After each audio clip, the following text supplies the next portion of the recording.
Olá, amigos ouvintes, internautas, eu sou Adriano Antunes, estamos aqui direto dos estúdios da Rádio Araranguá, gravando o programa Café Consciência, o programa para discussões relacionadas à ciência e tecnologia, seus aspectos históricos, filosóficos, educacionais, dentre outros temas relacionados. Estão aqui comigo hoje as bolsistas de iniciação científica do Instituto Federal, a Letícia Jorge e a Letícia Figueiredo. Olá, meninas. Elas constituem a equipe idealizadora do nosso programa. E os nossos convidados especiais, eu vou começar pela professora, pesquisadora em História e professora no Instituto Federal Campus Araranguá, Michele Stakonski-Sequinel. Olá, Michele, tudo bem? Olá, tudo bom? E o nosso sócio oficial do programa, também pesquisador e professor do Instituto Federal, Felipe Damasio. Tudo bom, pessoal? E agora, então, nós vamos começar a discussão com o tema de hoje, esse que é o programa piloto Café Consciência, um programa do projeto Ondas da Ciência, né, idealizado pelas Letícias que estão aqui comigo e pelo orientador, que eu não vou agora citar o nome, depois quem sabe a gente conversa sobre isso, né?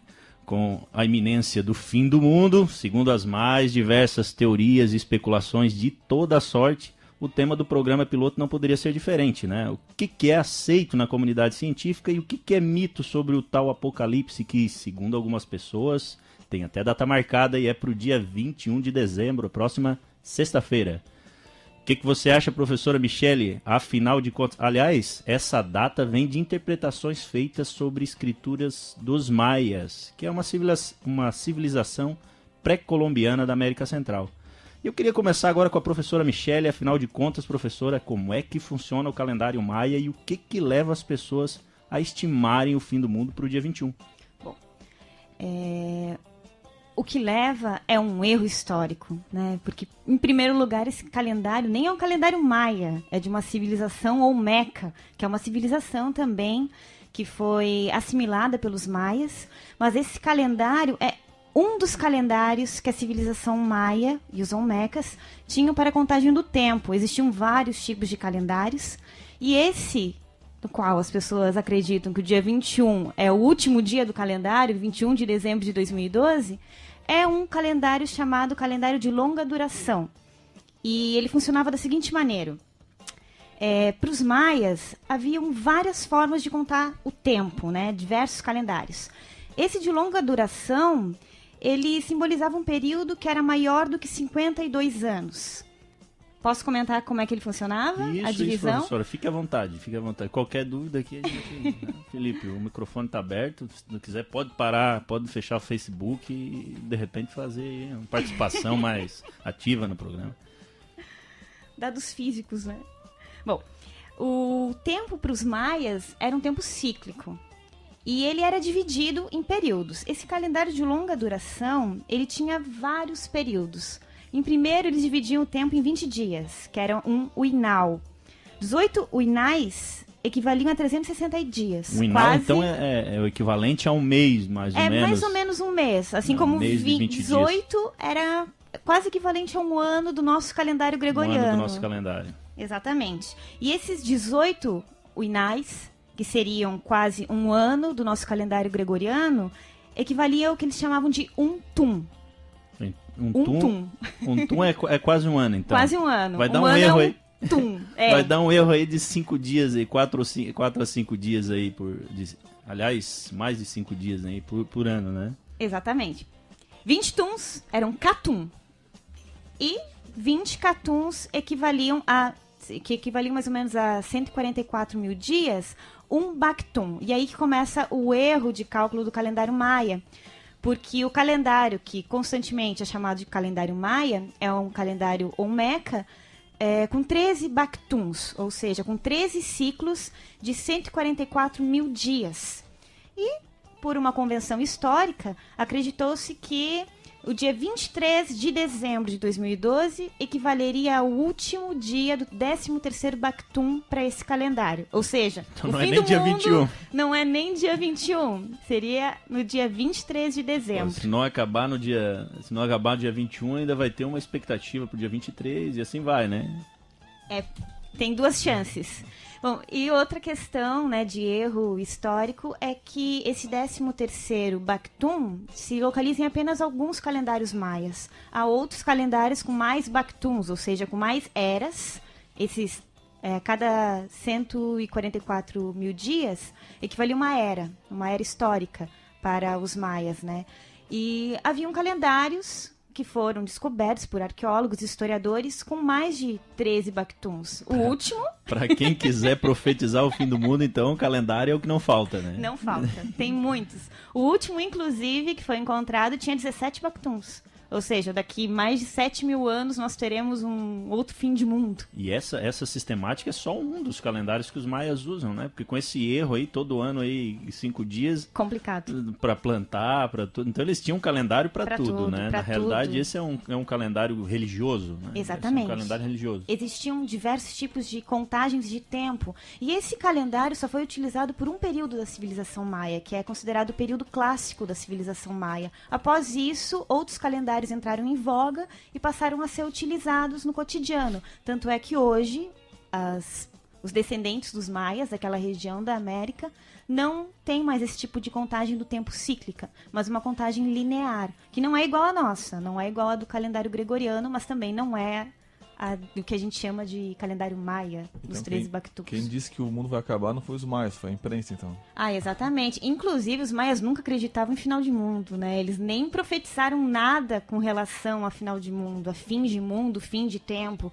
Existem mais ou menos 15 mil escritos maias que foram traduzidos por historiadores, e em nenhum deles há qualquer lenda, qualquer mito, qualquer imaginário sobre o fim de um mundo, mas sim o início de uma nova era, sempre em ciclos, etc. Não é a primeira vez, né, Michele?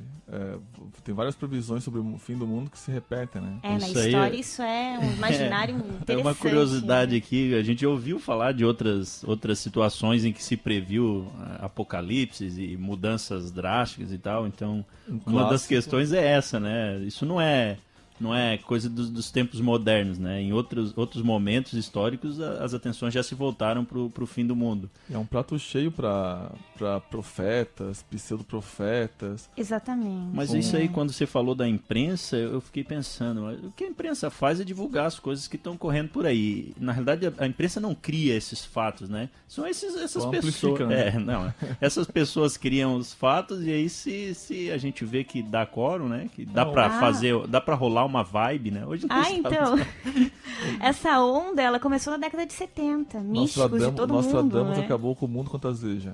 Olha, 1992, 99, 1999 era para ter surgido o grande terror, segundo o Nostradamus. Não veio. Essa dos maias começou em 70, né? Foi 70. Um desses profetas que criou essa linha de pensamento, não sei se a gente pode falar assim. Qualquer coisa serve pra isso, né? Tem um clássico que é o Cometa Halley, né? Eu peguei isso quando era criança. Cada vez que o Cometa Halley passa é um desespero. Na década de 10 vendiam kit de sobrevivência, as pessoas se matavam, fizeram suicídio coletivo. Azar delas, né? Isso aconteceu na Idade Média também. Na passagem do ano 999 para o ano 1000, contam alguns historiadores que as pessoas se reuniam em grandes catedrais, no centro de praças, para fazer orações e choravam. Houve suicídios coletivos, pessoas que entregaram todo o dinheiro para a igreja para poder comprar um pedacinho do céu, por causa dessa passagem do ano 999 para o ano 1000. Né, o milenarismo, né, baseado em uma leitura também errada do Apocalipse bíblico. Então fica a dica de não querer antecipar as coisas, né? Exatamente. Vamos curtir, né? Vamos curtir. Ainda tá por aqui. A gente nós estávamos conversando hoje na escola e de repente surgiu o assunto e agora? O que faz todo esse frenesi, né? Então é a capacidade que a sociedade contemporânea tem de disseminar as informações, né? Mas de qualquer forma, embora existam, né, teorias e conspirações de todo tipo, as pessoas não andam muito preocupadas com isso, elas não dão muita bola, por assim dizer. Mas tem gente fazendo dívida que acha que não precisa pagar, tem, né? Tem. Não, mas tem pessoas, pequenos grupos podem fazer grandes estragos, né? E a gente tem vários exemplos disso na história, então que Um sujeito lá resolveu reunir um grupo relativamente grande, dezenas de pessoas, e aí acontecem tragédias terríveis, né? Por isso é interessante a gente conversar, né? Estabelecer esse diálogo com todo o público e tentar entender mesmo por que a sociedade gosta tanto de se movimentar em torno desses temas, né? É interessante porque, apesar da gente comentar com um tom algo cômico, né? Falar sobre o fim do mundo, né? Muitas pessoas ultimamente têm escrito para a NASA, perguntando se realmente vai ter um realinhamento de planetas ou se alguma catástrofe natural pode acontecer, se está previsto alguma coisa diferente. Tá dando um trabalho danado. Esse negócio de realinhamento é uma das maiores bobagens que eu vi na minha vida, né? Porque a história, assim, que como vai alinhar, vai mudar a maré. Mas nem Júpiter causa maré, né? Muda a maré da Terra. A Lua e o Sol, né? A Lua 2/3, o Sol 1/3 e Júpiter, que é gigantesco, tá muito próximo de nós, não causa nenhum alteração da maré. Um planeta que tá 8, 10 anos-luz vai fazer? Tá louco, é só a pessoa que não tem informação, né?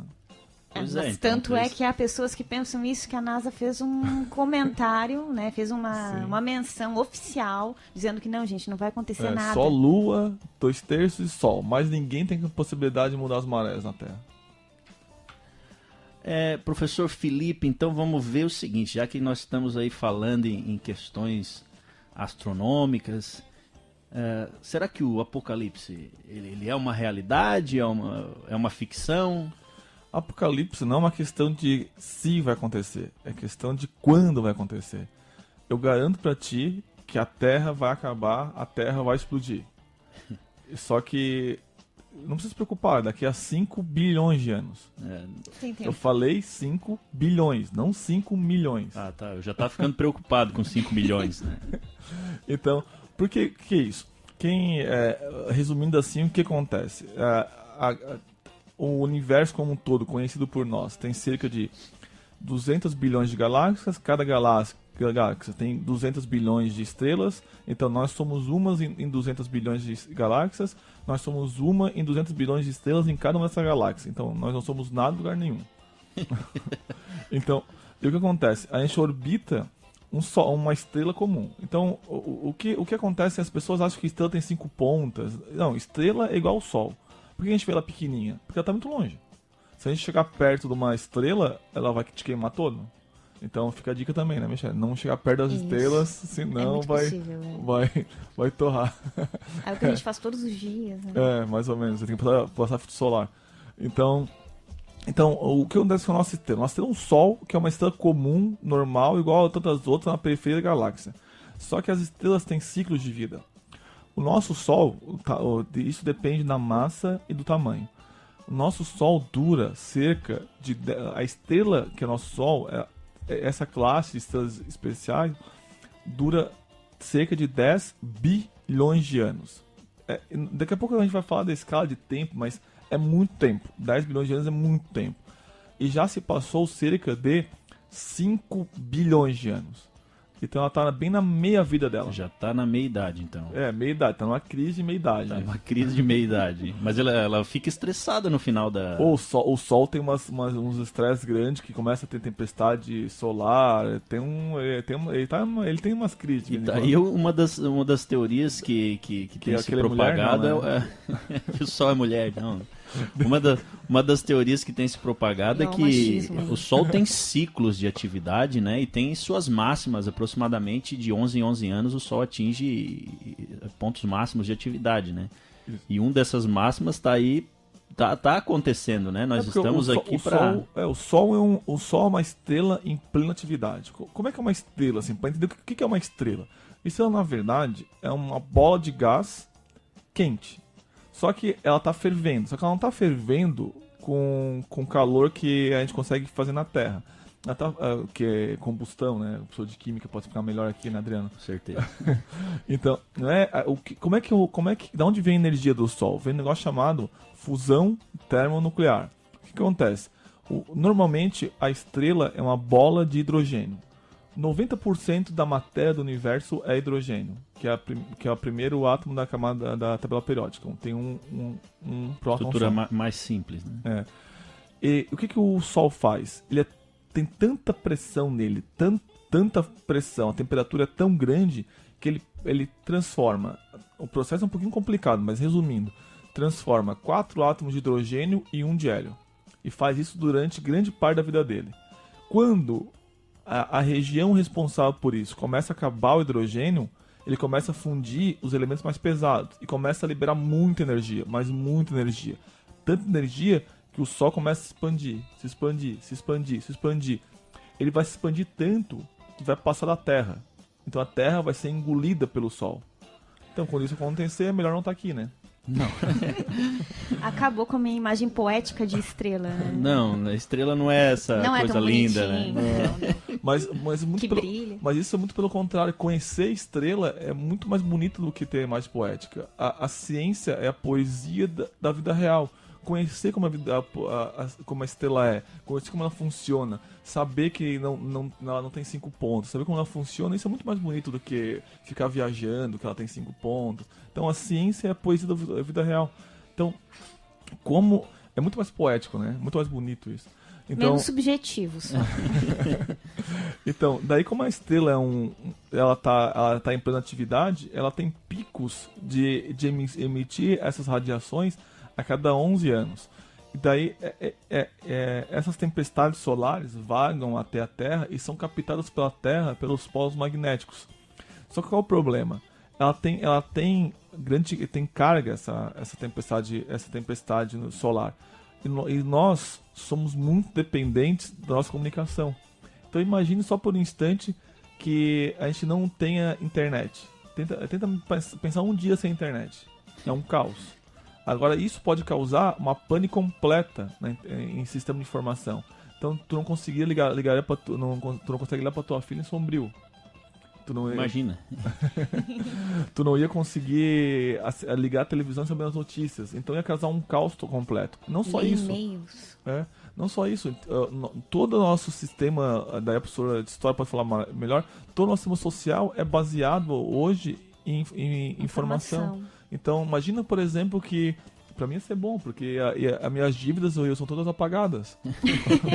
Olha, mas não, viu? Mas já eu aconteceu. já li sobre os sistemas bancários, diz que caso a internet venha falhar um dia, há um sistema interno. Eles são protegidos, inclusive, de tempestades solares. Até o sistema bancário. Não tem solução. Ou seja, as suas dívidas continuarão. Tem um filme clássico que fala sobre isso, que é Clube da Luta. Que ele muito bom. Que ele destrói todo o sistema bancário e causa um caos completo. E daí daí vem o fenômeno social, que a Michelle pode falar melhor, que daí vem o pânico, daí danos, né, Michelle?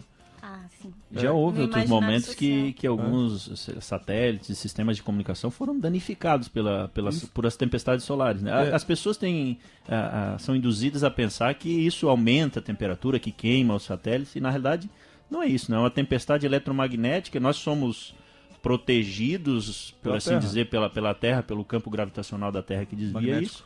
Campo gravitacional, desculpa. Inverti as interações. O campo magnético da Terra, então, evita isso. Aliás, os polos são mais suscetíveis a esse tipo de variação. Mas os polos que está se referindo não são os polos geográficos, são os polos magnéticos. São os polos. Que são tão próximos, né? Mas são invertidos. São invertidos, isso, é verdade. O polo sul é perto do polo norte e o polo norte é perto do polo sul. E não são exatamente em cima, tem um pouquinho de desvio. Então o que são esses polos? Uma carga. A carga, quando chega as tempestades solares, quando chega perto da Terra, elas se alinham a esse campo magnético, então elas entram na Terra pelos polos. O que causa um fenômeno bem bonito, que eu só vi em foto, mas um dia eu vou ver, que são as auroras. A aurora boreal. E a aurora austral. Mas a aurora boreal é muito curioso isso. As duas existem, são tão intensas quanto. Mas a famosa é a aurora boreal, porque na aurora austral não tem ninguém pra ver lá. Não tem ninguém pra ver. Tá certo. Então acontece isso. Então o problema não é que vai aumentar a temperatura, não é nada disso. O problema disso vai ferrar com o nosso sistema de comunicação. Ferrando o nosso sistema de comunicação, daí vem todo um pânico e uma questão social, né, Michelle? Que daí todo mundo vai ficar em desespero, não vai ter dinheiro num banco para tirar dinheiro, não vai conseguir comprar as coisas, vai faltar alimento, daí é uma questão social que não tem nada a ver com o Sol. É interessante as pessoas saberem, né, Felipe, que nós já passamos por várias máximas solares e temos vários mecanismos de proteção, né? Os aviões que hoje fazem a rota América do Norte e Ásia, por exemplo, que passam pelo Polo Norte, eles desviam nesse período de máxima solar, e desviam do Polo Norte para não ter problemas de interferência, danificar os circuitos de comunicação, né? Imagina. Então, o que nós esses profetas estão falando é que cada vez aconteceu, por exemplo, 11 anos atrás. Eles dizem assim, mas 11 anos atrás a gente não era tão dependente da questão das informações. É isso que eles falam. Então, imagina que há 11 anos como a gente vai estar dependente. Qualquer probleminha vai causar um pânico total, as pessoas vão se matar, vai ter guerra. É isso que eles dizem. Mas junto com a dependência vem toda uma tecnologia de defender nossos sistemas contra isso. Então, não vai faltar comida, não vai faltar nada. Então, porque as pessoas estão preparadas.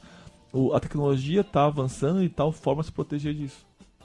Agora, existem outras, né? Várias teorias várias teorias apocalípticas, por assim dizer. Existe uma confluência de teorias que começaram a apontar para o fim do final do calendário maia, né? Então, é mais ou menos uma moda, né? O que aconteceu é que muitas teorias começaram a apontar e tiveram erros. Algumas previam o fim do mundo para tempos atrás, aí os caras resolveram refazer os cálculos e aí viram que dava certo pro dia 21. Então nós temos um monte de teorias aqui, como a do planeta Nibiru, por exemplo, que seria um planeta que está escondido, os astrônomos não conseguem enxergar, mas os sumérios sabiam disso. É impressionante, né? Com toda essa tecnologia, nós não conseguimos perceber. Por trás disso tem um perigo real, que é o perigo do asteroide chegar contra a gente. Isso é um perigo real. Um planeta desconhecido na nossa rota é uma coisa descartável, né? O planeta tem muita massa, e no planeta, como o próprio nome diz, gira em torno de estrela. Então, se não gira em torno de estrela, não é planeta. Não tem como o planeta escapar da estrela, só se a estrela sumir. Então, não tem como. Então, mas o perigo real são os asteroides. Por quê? Só para localizar aqui. Existe um cinturão, existe um planeta muito grande, que é o maior planeta, que é o Júpiter. Antes de Júpiter, tem um cinturão de asteroides. A maioria desses asteroides cai em Júpiter porque a massa de Júpiter é gigantesca. Então, isso acontece. Agora, o que pode acontecer? É um desses asteroides não ser capturado por Júpiter e vir de encontro à Terra. Existe até um cálculo estatístico que isso aconteceria a cada 30 milhões de anos. A cada 30 milhões de anos. A má notícia é... Aconteceu há 30 milhões de anos. Aconteceu há 60 milhões de anos atrás. Nossa, então nós já estamos em atraso. Estamos em apuros. Mas, então, esse é um perigo real. E por que é um perigo real? Porque como o céu é muito, muito, muito grande, quem já observou, não dá para mapear o céu inteiro, eles não conseguem mapear o céu inteiro. Então, quando a gente avistar um asteroide, vai faltar uns 10, 15 anos para esse asteroide estar chegando. Então, vai ser um perigo grande. Então, mas esse é o perigo real. Mas o perigo real não é assim como as pessoas acham, que quando o asteroide chegar aqui, ele vai bater, vai ter um apocalipse, vai pegar fogo. Não é isso que vai acabar com a vida humana, acabar com a vida humana na Terra. Seria mais ou menos o que aconteceu com os dinossauros, então, isso. Na realidade. O que a gente pode esperar de um fenômeno desse. Mas por que os dinossauros morreram? Não foi por causa do impacto. O que aconteceu é o que acontece depois. Fome. Isso, fome, frio. Exatamente isso. Quando cai o asteroide na Terra, levanta uma grande poeira. Essa poeira bloqueia os raios solares. Os raios solares não deixam mais as plantas se desenvolverem. A gente come planta, a gente morre. Então é isso que acontece. Então o que vem depois. Mas até isso a gente pode se proteger, né? Se a gente tiver 15 anos para se preparar, a gente consegue se preparar. A gente sabe quanto tempo vai demorar. Tipo Armagedon, assim, né? É isso, exatamente isso. Mas foi muito. A gente consegue prever com mais antecedência do que eles previram naquele filme ali. Então, mas o perigo é esse. Mas acho que é interessante ali aconteceu também alguma coisa inesperada, né? E a gente não tem o Morgan Freeman, então esse é um... Não, imagina. A gente não vai ter ele, então vai ser um problema. Mas outro perigo real, que é parecido com essa mesma causa, é uma catástrofe nuclear, que vai acontecer a mesma coisa. Se tiver uma guerra nuclear, isso a pessoa de história pode falar que não é uma ameaça, como normalmente a gente acha que é uma ameaça que não tá grande, ela é grande, tem um perigo real e cada vez pior, principalmente na região da Ásia, ali, né, Michele? Paquistão. Sim, durante um bom tempo, esse perigo real esse perigo realmente foi real, né? Vamos pensar Guerra Fria. Nós estivemos muito mais tranquilos na Guerra Fria do que hoje, por exemplo. Do que hoje. Porque na Guerra Fria, tanto a Só União tinha duas Soviética potências. quanto os Estados né? Unidos, mas eles tinham armamento suficiente para causar grandes danos, por assim dizer, mas todo mundo queria viver, né? E se nós analisarmos hoje, existem países muçulmanos radicais, exatamente. Só extremistas. tem que fazer uma ressalva que nem todo muçulmano é radical. Né? Isso sim, com certeza. Tem cristão radical, tem judeu radical, isso é uma minoria dos muçulmanos. Né? Sim, mas a maneira como eles encaram a morte, ou seja, não é uma. Nós tínhamos uma vontade de viver, né, cara? E como esses cristãos que a gente que falou agora que causavam um suicídio em massa. Então, mas é porque uma coisa que normalmente acha, os muçulmanos são um grande problema. Não, são os radicais muçulmanos. Mas se der bomba atômica para os radicais cristãos também, sei lá, do não Vaticano, vai ser diferente. Não vai ser diferente. Não. Então, esse radicalismo, e é perigoso isso. Porque se soltar uma bomba atômica, vai acontecer a mesma coisa ao asteroide. Então, aqui no Brasil... O perigo pode estar aqui, não lá fora. Isso, Então, daí o Brasil tá longe dos Estados Unidos, tá longe do Paquistão, a gente morre igual. Porque vai faltar comida, se faltar comida... Imagina, a gente tá com quantos? 7 bilhões, Michel? Vamos pedir professor de geografia. Mas entre 6 e 7 bilhões. Então, 7 bilhões é muita gente. Imagina se começar a faltar comida. Imagina caos. A situação hoje já está se complicando, né? E o problema é que a nossa espécie, toda espécie, é muito delicada. E a nossa espécie, que é o Homo sapiens, é muito delicada em relação ao clima. Sapiens sapiens. É muito delicada em relação ao clima. Qualquer mudança no clima vai causar um grande problema para a nossa espécie. A gente não consegue se adaptar. A gente tem sangue quente, a gente só bota um filhote, a gente tem que cuidar desse filhote. A gente está muito adaptado a esse tipo de clima, porque nossa espécie tem, a gente falou em bilhões de anos, a nossa espécie tem só 100 mil anos. Então, eu acho que isso é interessante que o Felipe está falando, justamente para pensar que nós não somos os últimos, né? A Terra já foi em ciclos, né? A gente pensa nos dinossauros, por exemplo, né? Uma catástrofe que acabou com a vida dos dinossauros aqui na Terra e que deu origem a novos tipos de formas de vida. Nossa, e por que nós seríamos o último tipo de forma de vida, né? O último tipo de inteligência. Então, qualquer alteração no clima vai causar... A nossa espécie já era. Então, tem espécies muito mais adaptadas que a gente, os répteis. Então, sempre que tu vê um jacaré, por exemplo, pode pensar assim, ele já estava aqui muito antes de mim e vai estar aqui muito depois de mim. Dizem que as baratas sobreviveriam a uma catástrofe nuclear. Exatamente. Então, nossa espécie não está preparada para grandes mudanças climáticas. Qualquer mudança climática que tiver, ferrou. Eu acho que nós somos as maiores baratas do planeta. Nós somos capazes de resistir a qualquer mudança climática. Polêmico.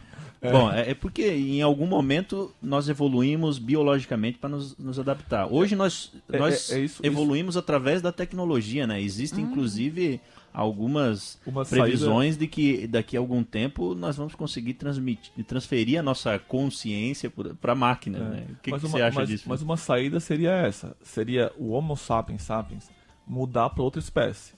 Então, de qualquer forma, nós vamos virar outra espécie. Então, a gente vai virar outra espécie. Metade ciborgue, alguma coisa desse tipo. Essa civilização, ser humano, como nós nos conhecemos hoje, não tem muito tempo de vida. Mesmo que não tenha catástrofe nuclear, mesmo que não venham asteroides, a mudança climática do próprio planeta Terra vai fazer a nossa espécie mudar. Inclusive, parece que é muito grande, mas se tu traçar, por exemplo, um ser humano de 10 mil anos atrás... 10 anos na frente não dá também, né? 10 anos... Imagina o que ele ia pensar de ti, né, Felipe? Com esses óculos aí, você já se adaptou, né? Pensar não ia, professor? O ser humano de 10 mil anos atrás, é muito diferente de nós. Era mais baixo, o cérebro era menor, e daqui a 10 mil anos vai ser muito diferente também. Então a nossa espécie não dura muito, não importa o que aconteça. Então... Mas não há motivo para alarde. Isso é natural. Sim, faz natural. parte. Não dura muito, talvez, de repente, alguns milhões de anos. A gente tem uma noção de tempo baseado na nossa existência, né? Então, pra gente, 30 anos, 40, 50, 100 anos é muito 150, tempo. E não é nada nos termos geológicos e em termos históricos também. Então, a gente está falando aqui para ter uma ideia do que a gente está falando, vamos imaginar o Big Bang, que foi a grande explosão que teria dado início ao universo. aconteceu há 13,7 bilhões de anos. E vamos imaginar onde a gente está agora. Se isso tudo fosse um calendário de um ano, então a gente teria janeiro, fevereiro, março, abril, maio, junho. Então isso é a evolução do universo. Para ter uma ideia de como o ser humano é frágil, o ser humano teria... Jovem, né? Se toda a história do universo fosse um ano, o ser humano teria surgido... Vocês têm ideia? Em quando? Em fevereiro, janeiro? Semana passada. No último minuto. Olha só. A gente teria surgido no último minuto do dia 31 de dezembro, às 23h59 e 20 e poucos segundos. Então, pra ter ideia como a gente não é nada. A gente não é nada em lugar nenhum. Então, nós somos o centro. Não somos nada. Não somos nada em lugar nenhum. Nós somos uma espécie frágil que surgiu há pouco tempo num planeta pequeno, que orbita uma estrela pequena, que está na periferia de uma galáxia pequena. Não somos lá em lugar nenhum. Nossa, falando assim... O fim do mundo não é nada, né? Não, o fim do mundo fica pouco agora pra gente. O professor Felipe coordenou um projeto que tinha como tema a ciência do fim do mundo. E nesse projeto foram foram estudados várias formas de realmente... ou várias ameaças reais, né, para a vida frágil na Terra, né?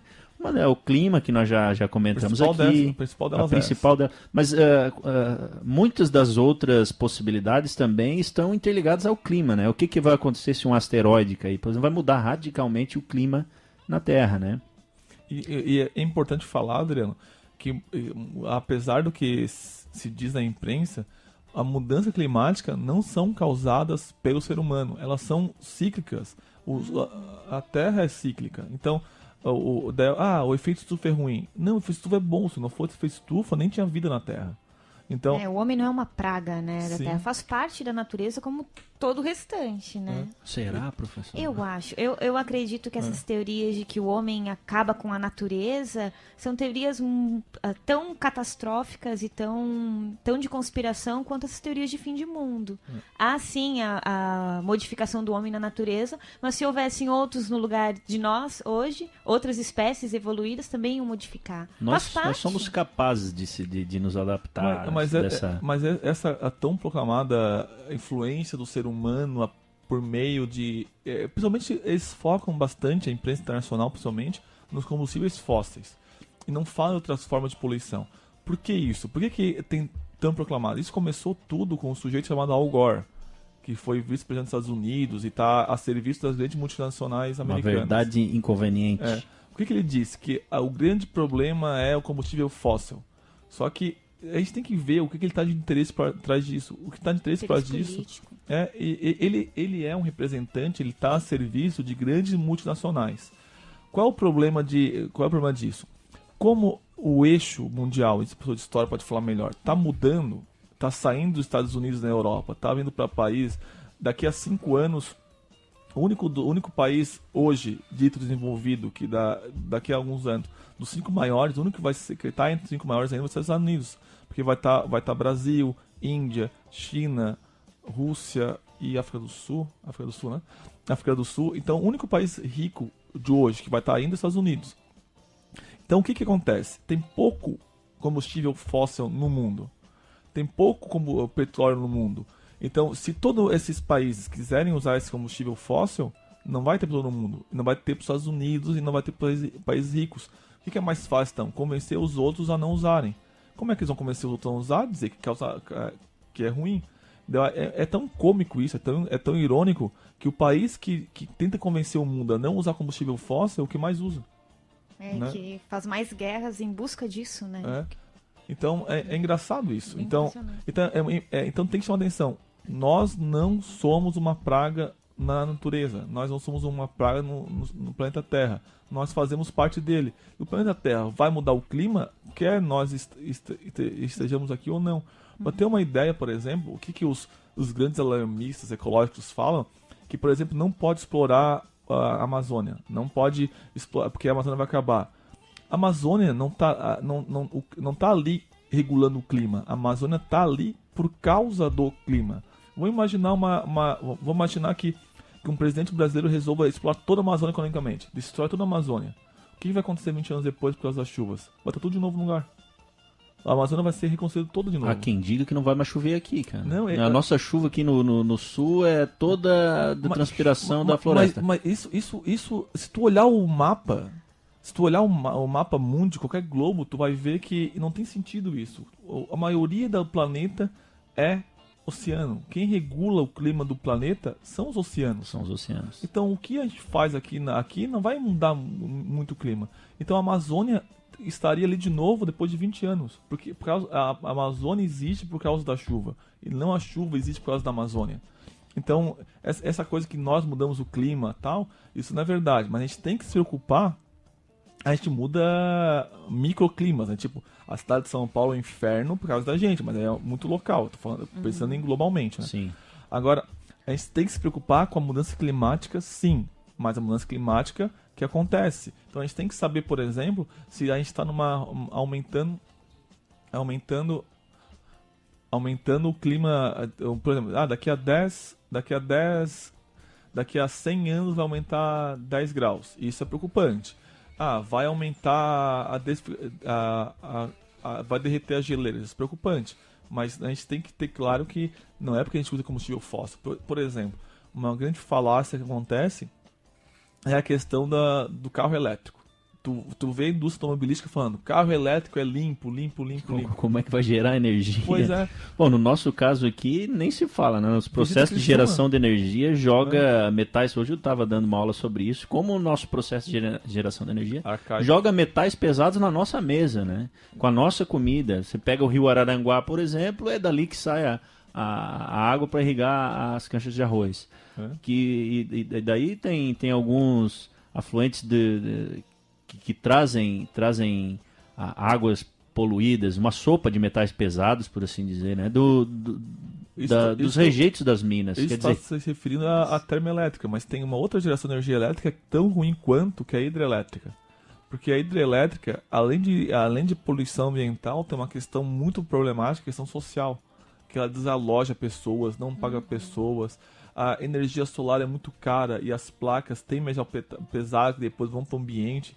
Então esse negócio, energia elétrica é energia limpa também é falácia, né? Bom, entre os nossos temas aqui que foram abordados no projeto A Ciência do Fim do Mundo, professor Felipe, além daqueles que foram comentados aqui, né, falava-se de doenças altamente contagiosas, a possibilidade de vírus muito perigosos, por assim dizer. Doenças altamente contagiosas. Hoje a situação é mais complicada devido imagina, uma doença em qualquer parte do mundo, nesse mundo globalizado, ela consegue se espalhar rapidamente, né? E isso é um problema, a professora de história pode falar melhor, a guerra química e a guerra biológica, né? Que são usados como armas de guerra, né?